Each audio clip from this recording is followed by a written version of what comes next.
Hello guys, today I'll be showing you how to perform a blowout cycle in an Airbus A320 CFM engines.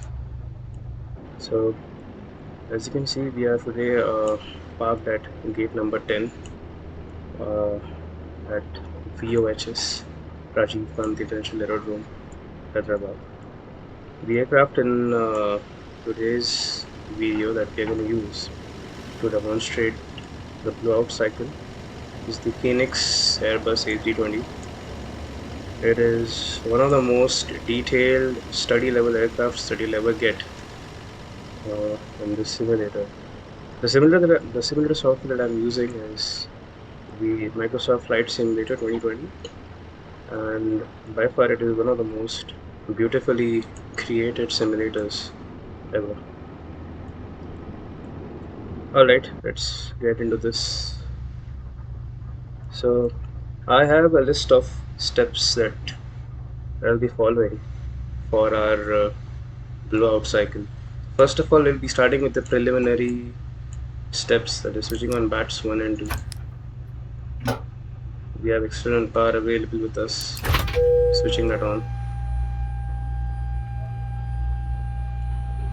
We'll wait for the aircraft to self-test and wait for the displays to come up.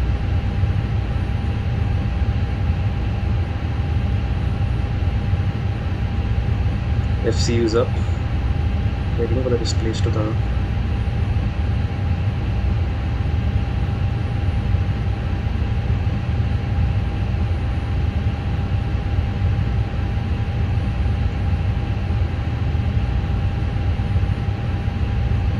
And yeah, this displays up and running. And the IRS 1, IRS 2 and 3. We check if they are on bat. They are on bat.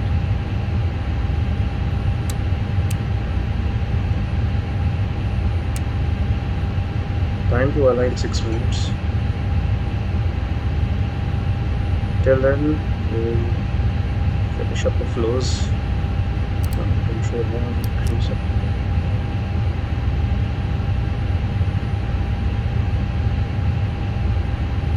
The 3 clicks that you heard was the indication that the computers are up and running, so we can do an engine 1 fire test. Engine 1 fire test. Engine 2 fire test completed. APU fire test completed. Now that we are done with the fire tests, we can start our APU.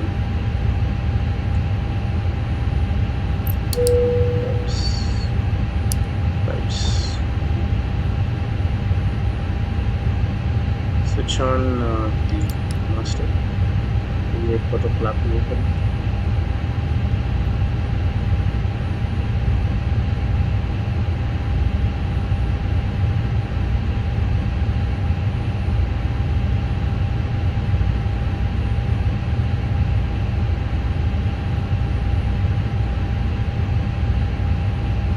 The flap is open. You can start the APU started. You can hear the APU starting.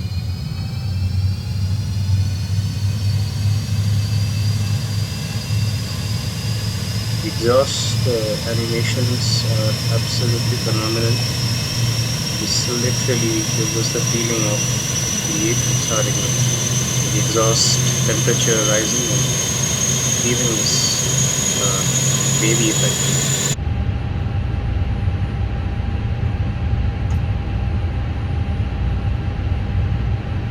APU will reach 100% and we will get our voltages and frequencies set around 400 Hz and 115 volts.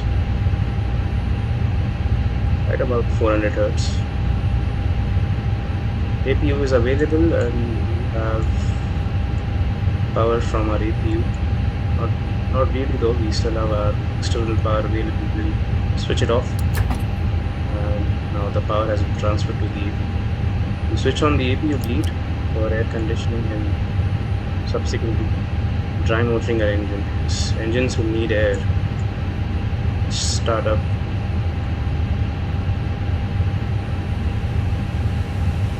As you can see, we have air conditioning up. You don't need to fight it, it is. You're not gonna fight it.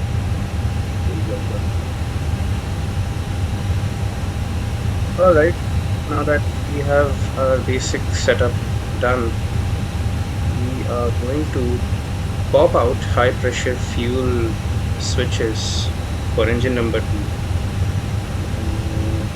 Right, fine. Yeah, there we go. We'll be demonstrating the blowout cycle for engine number 2. So we'll be popping out this CB pop up. We should get an ECAM message once we start at the blowout cycle. Alright, first step is pop out HP high pressure fuels CB for engine number 2, which is done. APU is up and running. We don't need to follow that. That was step number 2. Start the APU. Step number 3 is once the APU is available, disconnect ground power. We have disconnected our ground power. Step 4 is switch on APU bleed for engine start. We have done that. Switch on fuel pumps to avoid getting switch. Okay.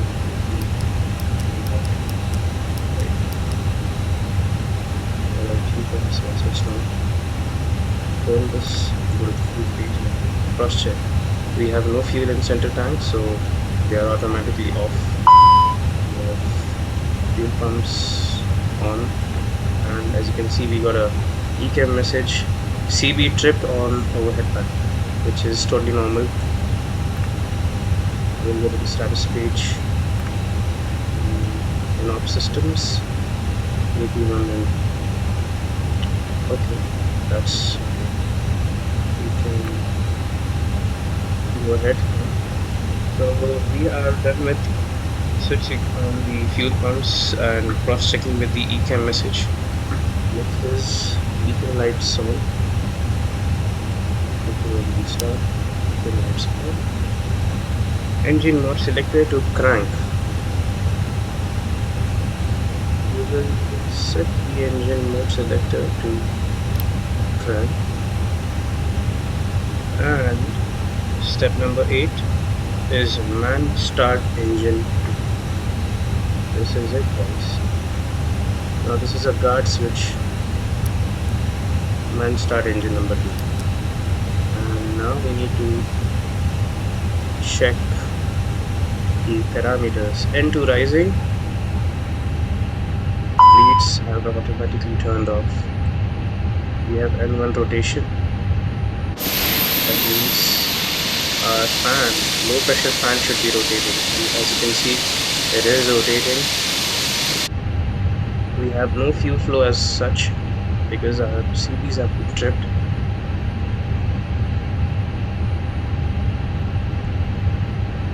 And N2 has reached 22.6% and N1 is 1.5%. At this point we should get our fuel flow running if it was a normal scenario, but as you can see, we are successfully cranking the engine, blowing it out. This is for demonstration purpose only. This is normally carried out during a hung start or when the engine is somehow, it is lazy and in spite of fuel flow it is not starting up. So this is carried out to flush out all the remaining fuel in the combustion chambers.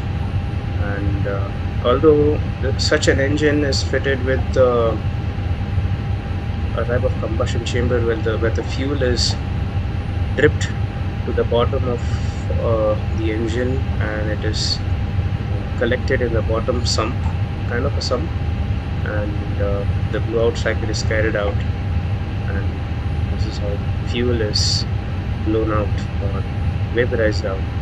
If this is not carried out, then during the next engine start, there might be uh, a phenomenon that can occur called torching, where flames would, flames would occur, or it would be visible during the engine start from the exhaust, and this might damage the stator and the rotor vanes, the rotors of the engine, and might damage the engine, might affect the engine life and damage it. So this is prevented by blowing out, vaporizing all the fuel inside the sump. As you can see, we get a start fault message, starter time exceeded, and start off. This will automatically switch off the manual start. After switching it on, we will see there is a decrease in our N2 and N1, and we can now select the engine mode selector to normal. Engine mode is now selected to normal. We have no engine indications now, and we can successfully switch off the beacon lights. There is no danger as such for the ground crew around the engine, because we have switched off our engines. And we can see the fan has almost stopped rotating.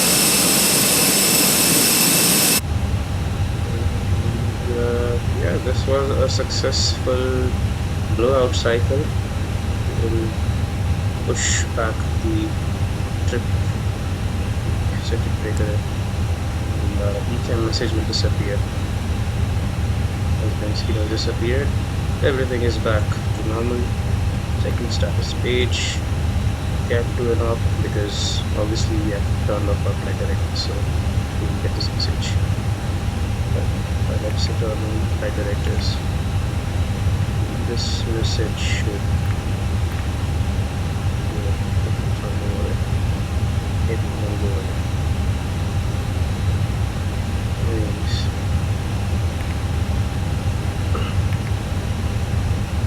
this is probably because we don't have AP1 or 2 engaged.